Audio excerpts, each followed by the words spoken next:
بیا عیسی د یوحنا، یعقوب او پطرس سره د دوا دپاره غره ته لاړو.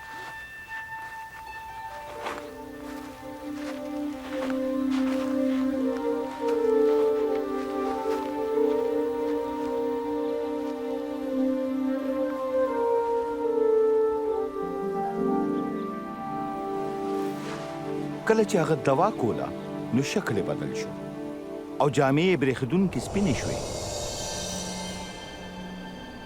نو ناګهانه دوه سړو ورسره خبرې کولې چې موسی او الیاسو او په جلال کې راښکاره شول.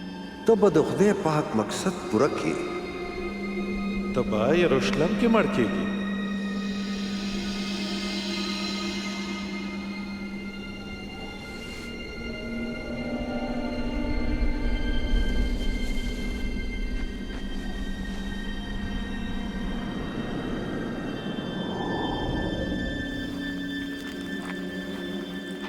چې هغې رسختېدل نو پطرس عیسی ته وویل مالکه څومره ښه ده چې موږ دلته یو، موږ به 3 جونګړې جوړې کړو. پطرس لا خبرې کولې یوه ستا دپاره، چې وریځ راله یوه د موسی دپاره او یوه او په هغې یې سوری وکړ او مریدان ویرېدل.